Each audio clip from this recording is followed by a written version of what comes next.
13 years old, and then I was. Prof. Mills was a very great man. Now, Madam Channel, it clearly shows how committed Prof. Mills was.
In leaps and bounds, and Ghana will continue to be a beacon to the rest of Africa. Ghana has been transformed. I keep telling people, Ibineze Oba Anapa, Ibineze Oba Iria, Ibineze Oba Nyambere. Onsiamuta, the good Lord will be with us all.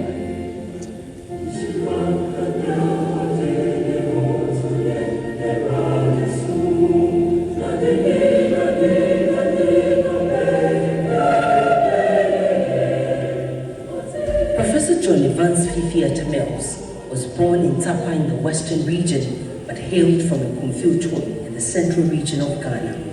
He received formal education at Achimota School, where he completed the advanced level certificate in 1963, and the University of Ghana, Legon, where he completed a law degree in 1967.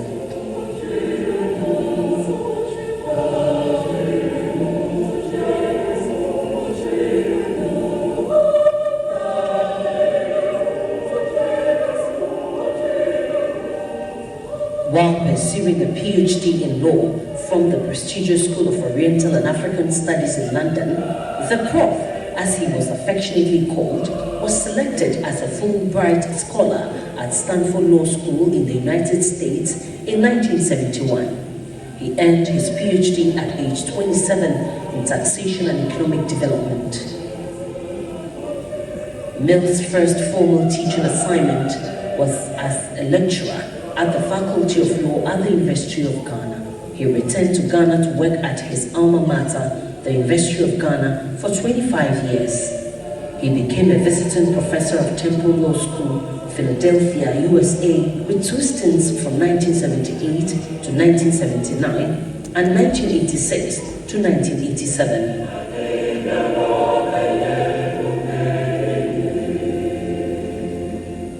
Again, he was a visiting professor at Leiden University, Holland, from 1985 to 1986. During this period, he authored several publications related to taxation during the 1970s and 1980s.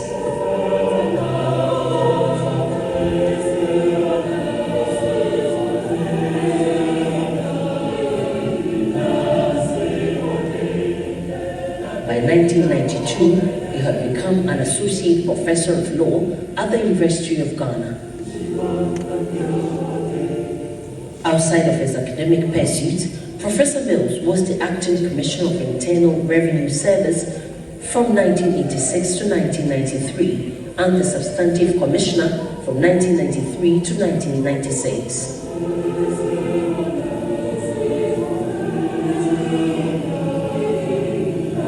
At the Ghana School of Law.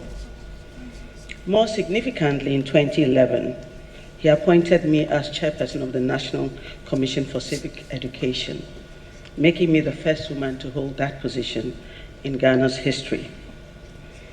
Today, I speak as a mentee, reflecting on the profound impact of a teacher who saw potential where others saw youth, who offered opportunity where others saw inexperience, and who built bridges where others saw divisions. A theme for this year's memorial lecture is Atta Mills, a case study for the Fourth Republic. I will be approaching this theme through three lenses. I will look at Prof as a man, Prof as a teacher, and Prof as a president. And then I'll share the reflections of a mentee. It's important to look at Prof's character because his character defined everything he achieved, and his character is the reason why we're honoring him today.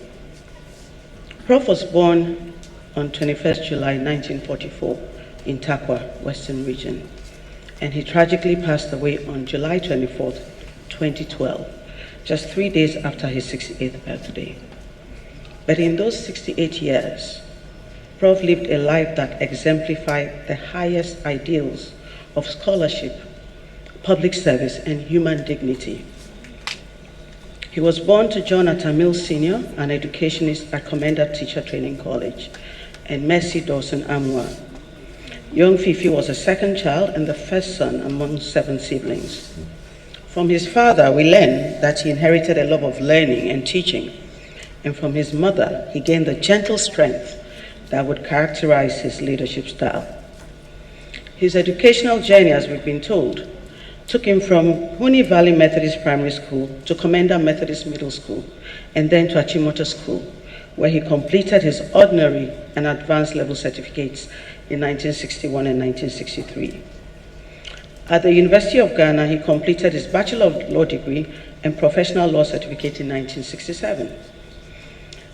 Mills's pursuit of higher education took him to the London School of Economics for his LLM in 1968, and then to the School of Oriental and African Studies at the University of London, where he earned his PhD in law in 1971 at the remarkably young age of 27. His selection as a Fulbright scholar to Stanford Law School in 1971 was not merely an academic achievement. It was a testament to Prof's character and potential. The Fulbright program chose him not just for his intellectual capabilities, but for his potential to be a bridge builder and a leader. At Stanford, his colleagues remember him as someone who listened more than he spoke, who asked thoughtful questions, and who approached every challenge with both intellectual rigor and human compassion. He was, in the words of one Stanford professor, a scholar gentleman in the truest sense of the term. Perhaps no quality defined Mills the man more than his humility. In a continent where political leaders are often known for high-handed approaches to power, Mills remained remarkably grounded throughout his life and presidency. His humility was not weakness, it was strength under control. This humility was evident in his famous declaration that I have always said that I will be president for all Ghanaians, whether they voted for me or not, and without consideration for which part of the country they come from. These were not mere campaign promises. They were the words of a man who truly understood that leadership is service and not privilege. His approach to leadership emboldened me personally on 2 occasions to tell him, while he was president, that I thought a decision he took was wrong, and in another case, the decision was unfair because he had not listened to the other party. Typical of Prof, he took the criticism very calmly. We argued as lawyers, and he told me, when you're president, you see things very differently. Eventually, in one of the matters, months later, I got a message from him. He said, you were right and I was wrong. That was an emotional moment for me and a great lesson in leadership. And I did learn that power that fears criticism is already bankrupt.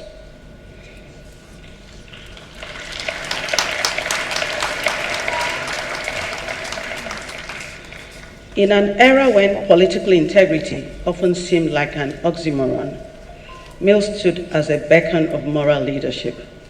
His integrity was not situational, it was absolute.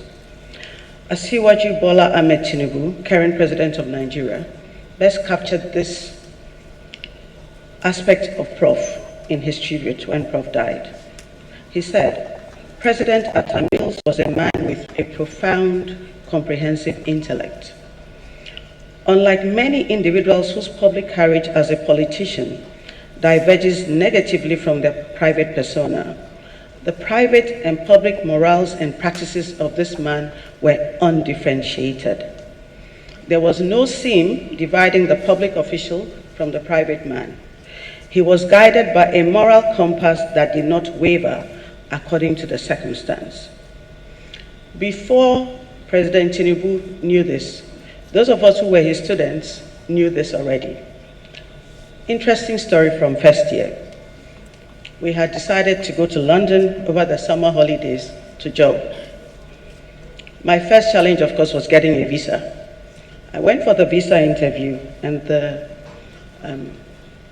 official interviewing me asked me what I was going to do in London for 3 months. I told him I was going to see the sights. And he said, you're a law student? I said, yes. He said, okay. Can I advise you? I said, sure. He said, before you become a lawyer, make sure you become a better liar. I said, thank you.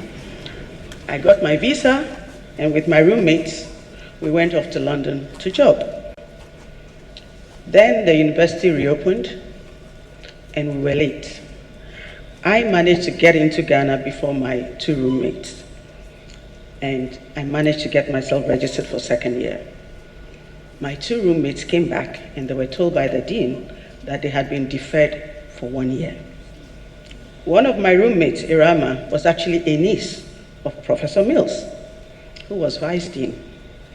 So we figured, go to Prof's home, go and plead, and of course, if Prof makes a case for Irama, it means everybody else can sneak through. So Irama goes to Mills's house that evening and comes back to our room, very, very angry. He said, what did Prof say? Oh, Prof said, it's only 1 year. It doesn't matter. You can study French or computer during that 1 year. So at that point, everybody else knew that there was no hope. Irama spent the year studying French. So we knew that his approach to corruption was uncompromising. So when he said, I would not spare any government official, be it past or present, who would be found guilty of embezzling state funds, it was not political rhetoric, it was a moral conviction that guided his administration. Prof was also fundamentally a man of peace. This was not passive pacifism, but active peacemaking. He understood that peace was not merely the absence of conflict, but the presence of justice, understanding, and mutual respect. His philosophy of peace was captured in his words. We are going to ensure that there is peace before, during, and after the election. Because when there is no peace, it's not the elites who will suffer. It's the ordinary people who have elected us into office. When we were students, Prof told my class, this was the peacemaker, that as far as possible, we should make sure we're not the reason for anyone losing their job. Many of my classmates remember this caution. We can't remember what we were talking about. Later in my public life, trying to be the good mentee, I applied this advice to my own significant harm. But the good thing was, Prof was right. There was peace because I took the path of peace. So, peaceful Prof still wins the day.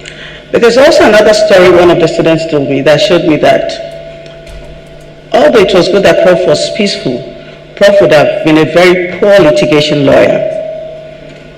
So, Commonwealth boys went on a protest and misbehaved very badly. In their words, they disciplined a particular student. So the head of their JCR was in trouble, and the student who had been disciplined was a relative of Prof Mills and went to hire Prof as his lawyer.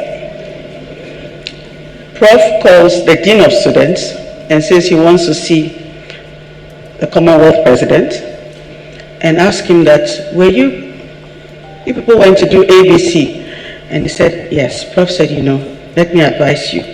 Go quickly to the student who was disciplined and go and beg and make peace. Because I know it was a prank that went too far, but if it goes to court, you guys can be in a lot of trouble. The guy quickly snitched there. He didn't even tell Prof that he was also the chief choir master. And he went and he apologized and made peace, and that's how the matter died. So most litigation lawyers would know that this is not the path to making money, but that was Prof. But Prof's character was also shaped by his love of sports and by his being a family man and a Christian. He loved sports. Everyone knew this, particularly hockey. He played for the Ghana national hockey team, and he learned valuable lessons about teamwork, discipline, and fair play. The values from the hockey field, working together toward common goals, respecting teammates and opponents, understanding that individual success means nothing without team success, would later inform his political leadership. Most of my law school colleagues would recall male students gathered around Prof after lectures.